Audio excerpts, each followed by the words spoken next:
Esse período que vai de meados de dezembro até meados de março forma aquilo que eu chamo de o trimestre perdido, porque é tão quente que eu não tenho vontade de fazer mais nada que não seja ficar embaixo de um ar-condicionado.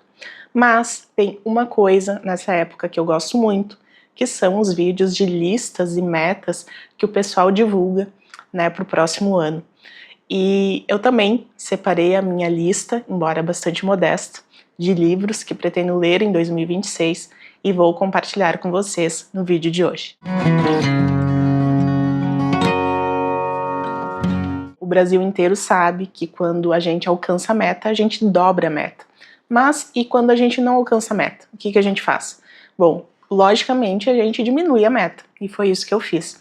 No ano passado, eu tinha separado 10 livros para ler em 2025, e eu não consegui concluir a leitura de todos, na verdade, falta apenas um, que eu vou mostrar no fim dessa lista, mas para 2026 eu quis ser um pouco mais pé no chão e coloquei apenas 6 títulos. São livros que já estão há bastante tempo aqui comigo, não são tão conhecidos, mas são livros que tem alguma coisa ali que me interessa, né, na sinopse, ou alguma crítica de algum escritor que eu gosto bastante, e por isso estão aqui. O primeiro livro desta lista é O Amanuense Belmiro, do escritor Ciro dos Anjos. Esse é um livro de 1937. Ciro dos Anjos já tem uma resenha aqui no canal, de Montanha, que eu li no ano passado, 2024, se eu não me engano, eu vou deixar o link aqui abaixo. E este livro, O Amanuense Belmiro, está na minha lista desde o primeiro contato que eu tive com Ciro dos Anjos, né, naquela ocasião em que eu li Montanha, porque todas as informações que eu encontrei acerca desse escritor dizem que ele foi um excelente escritor, né, que ele tinha muito talento e que na sua época ele foi bastante reconhecido, inclusive este livro aqui, O Amanuense Belmiro, é o seu livro de estreia e ele chegou a ser produzido, né, editado em outros países também. E aqui, pelo que eu sei, a gente tem uma prosa em formato de diário, e é o diário de um funcionário público que está ali refletindo sobre várias situações que acontecem ao seu redor. Pelo que eu sei, é uma história bastante melancólica, de um protagonista que está ali o tempo todo remoendo algumas questões.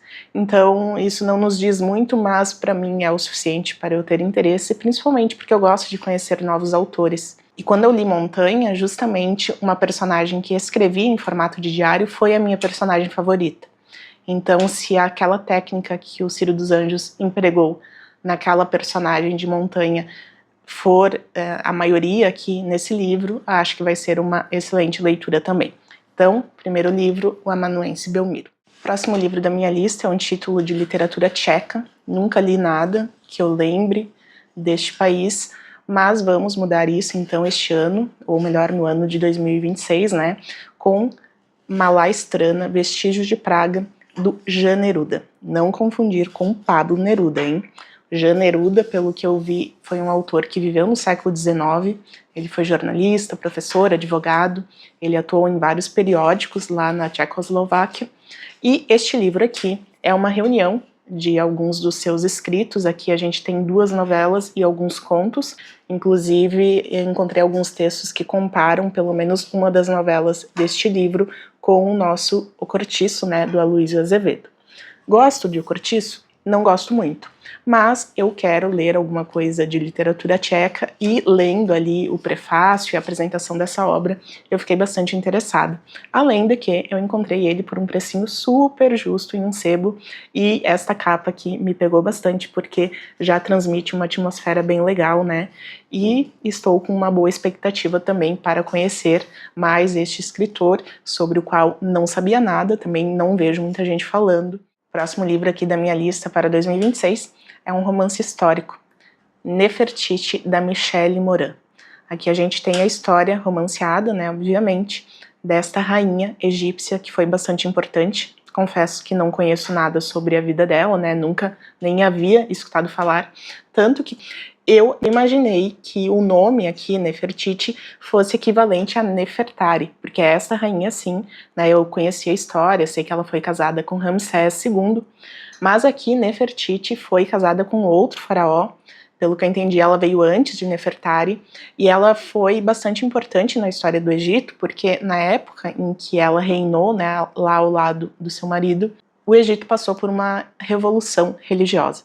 Até então o Egito era politeísta, e durante o reinado, então, aqui de Nefertiti e do seu marido, eles adotaram o monoteísmo, ou seja, eles adoraram apenas uma divindade, que era a divindade ligada ao Sol, né? A divindade que correspondia à força do Sol.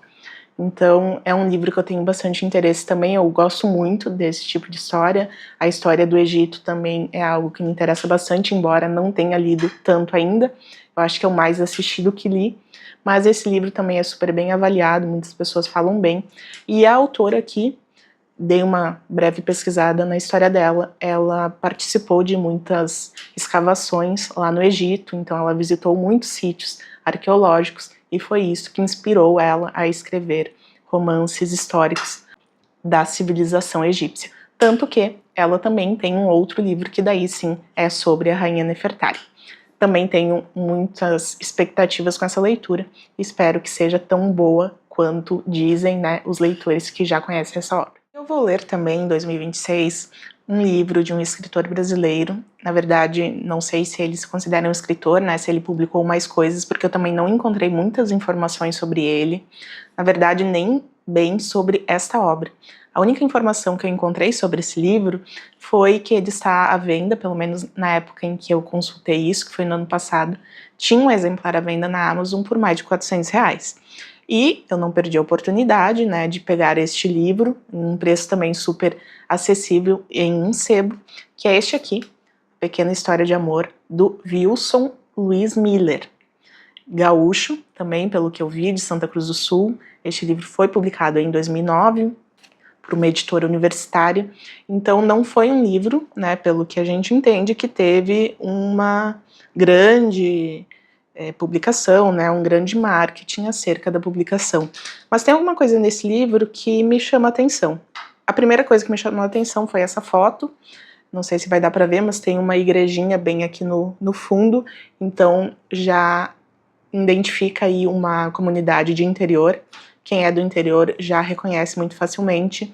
E lendo a sinopse, eu vi que aqui a gente tem a história de um casal de colonos alemães que estavam ali no século passado em uma pequena comunidade, e a gente tem essa história de amor deles sendo, não sei se narrada, mas sendo nos apresentada pela perspectiva de um menino, de uma criança.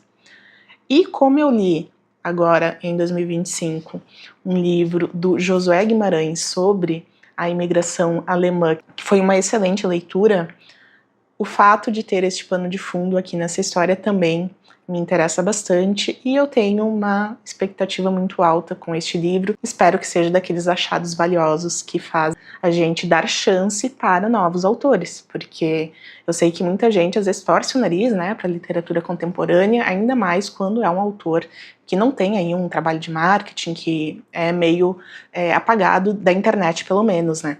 E olha que curioso, eu estava lendo aqui na orelha e fala sobre ele, né, pelos meus cálculos, ele tá ali na casa dos 60 anos, 60 e poucos, e ele era auditor fiscal da Receita Federal. Então, um trabalho aí extremamente burocrático, né, que tem muitos números, mas o que será que este escritor, o Wilson, tem a nos falar sobre amor? Então, vou descobrir nessa leitura, que será mais um dos livros que eu pretendo ler em 2026. E o penúltimo livro da minha lista para 2026 é um relato autobiográfico, o chamado O Homem do Céu. Aqui a gente tem a história do irmão Yun, um chinês que foi muito perseguido lá na China por causa da sua fé, né? Ele se converteu ao cristianismo e ele passou por muitas situações de perseguição, e aqui neste livro ele relata então tudo o que aconteceu na sua vida para ele manter a sua fé naquele país, né, diante de um contexto de muita intolerância religiosa.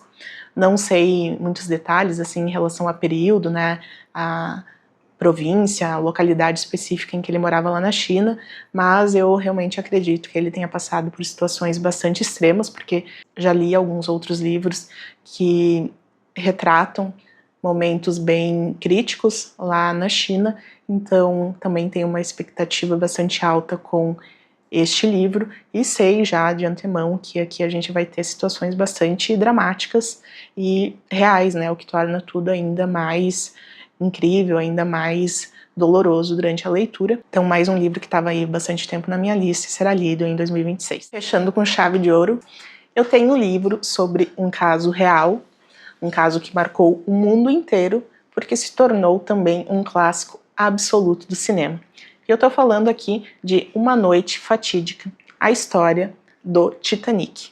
Aqui a gente tem um livro escrito pelo Walter Lord, um historiador, que é também a grande referência quando o assunto é a história do Titanic. E tudo que eu vejo falar, né, todas as resenhas, avaliações, tudo que eu vejo sobre esse livro é super positivo. Dizem que é um relato muito incrível, muito bem apurado, que basicamente reconstitui aquela noite minuto a minuto.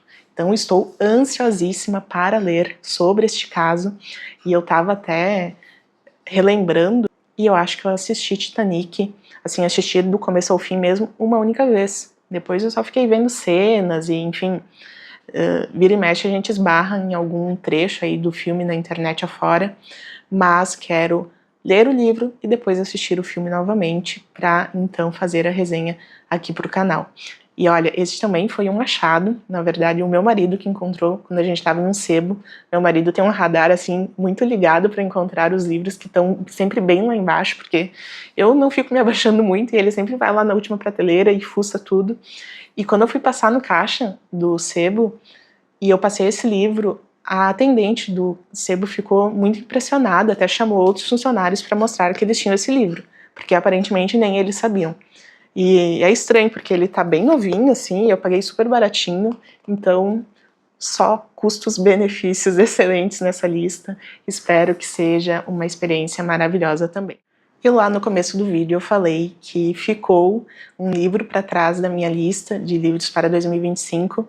A gente ainda está em 2025, neste momento em que eu gravo o vídeo, mas eu tenho certeza que eu não vou conseguir fazer a leitura de O Nome do Vento, um livro de fantasia, né, que estava aí na minha lista para esse ano, e não tem condições nenhuma de eu ler um calhamaço desse, são mais de 650 páginas até o fim do ano, então já assumi que este livro vai ficar para 2026. Ele não faz parte da minha lista oficial para 2026, mas eu pretendo ler ele ao longo do ano com tranquilidade, porque ele é o calhamaço do ano, né, por assim dizer. Até porque eu acho que eu não pensei muito bem, né? Eu coloquei ele na mesma lista em que eu coloquei Anna Karenina, que inclusive estou concluindo agora. Foi um calhamaço que também não foi tão rápido. Eu imaginei que eu ia ler com um pouco mais de velocidade, mas eu subestimei a velocidade com que os dias passam nessa época de fim de ano, né? Deveria ter colocado um pouquinho mais pro começo, mas não tem problema nenhum. O importante é que as leituras fluam num ritmo saudável, né? Que elas permaneçam com a gente, que a gente possa aproveitar o máximo possível. Mas, de qualquer forma, não perdi o interesse por esse livro, não. Eu quero muito ler essa história, porque dizem que é o pai de todas as fantasias, então também tenho uma expectativa bastante positiva. E vou lendo com calma. Se eu gostar, trago o vídeo aqui para o canal também. E quero me desafiar a ler alguns gêneros que não são, assim, os meus favoritos, né? Já comentei aqui que distopia, fantasia, ficção científica não são os gêneros que eu mais gosto, que eu mais tenho prazer em consumir, nem em séries, nem em filmes, muito menos em livros. Mas este aqui teve algumas avaliações que me despertaram curiosidade. Esse e o Hobbit são os dois de fantasia que eu tenho bastante interesse, mas eu quero ler antes este e depois ler o Hobbit. Então espero que vocês tenham gostado dessa minha modesta lista de livros para 2026. Lembrando que eu também tenho um projeto paralelo de jornalismo literário. Os meus livros de jornalismo literário, todos eles são resenhados aqui no canal. Esses livros que eu vou ler em 2026, não sei se todos terão vídeo, mas todos serão mencionados de alguma forma, né, aqui no canal. Queria que vocês comentassem também aqui o que vocês pretendem ler em 2026, porque eu adoro saber a lista de leitura das pessoas. Desde já também quero agradecer pela companhia de vocês ao longo desse ano. Foi um ano bastante produtivo aqui no canal, embora a gente seja ainda uma comunidade pequena. eu me sinto super à vontade, assim, de ter poucas pessoas, nunca fui de ser aquela pessoa de grandes grupos, né, então para mim tá excelente, já nunca imaginei que eu ia conseguir falar com 300 pessoas sobre livros, né, esse é um marco pessoal gigante para mim, então desde já quero aqui demonstrar a minha gratidão a todos vocês, desejar um excelente fim de ano, um excelente Natal e um excelente ano de 2026 de leituras, né? Um grande abraço e até mais.